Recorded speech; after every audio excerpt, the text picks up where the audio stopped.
পাগলা মসজিদের দান বাক্সে এবার মিলল রেকর্ড 9,17,00,000 টাকা। বিস্তারিত কিশোরগঞ্জ প্রতিনিধি মোহাম্মদ ওয়াহিদের প্রতিবেদনে।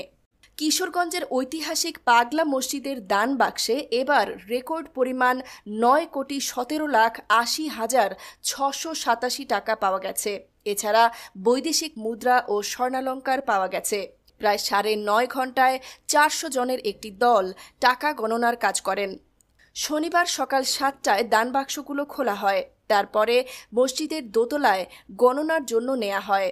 দিনভর গণনা শেষে বিকেল 5:30টার দিকে কিশোরগঞ্জ জেলা প্রশাসক ও পাগলা মসজিদ কমিটির সভাপতি ফৌজিয়া খান টাকার অঙ্কের বিষয়টি নিশ্চিত করেন। এবার 4 মাস 12 দিন পর মসজিদের 9টি লোহার দানবাক্স ও 2টি ট্যাঙ্ক খোলা হয়। এর আগে গত 30 নভেম্বর দানবাক্স খোলা হয়েছিল। তখন রেকর্ড 8,21,34,304 টাকা পাওয়া যায়।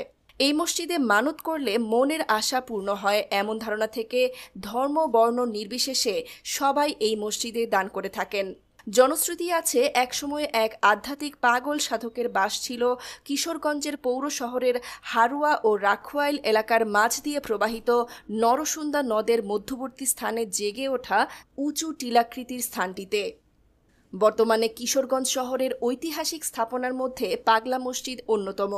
শহরের পশ্চিমে হারুয়া এলাকায় নরসুন্দা নদীর তীরে মাত্র 10% জমির ওপর এই মসজিদটি গড়ে উঠলেও বর্তমানে মসজিদ কমপ্লেক্সটি 3 একর 88% জায়গা আছে।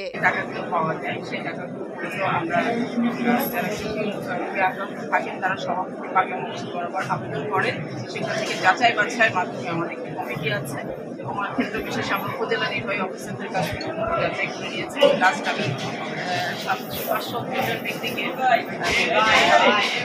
অনুদান দিয়েছি চিকিৎসা খাতে, কিন্তু এটা আমরা সরকারি স্বচ্ছতার সাথে যাচাই করি।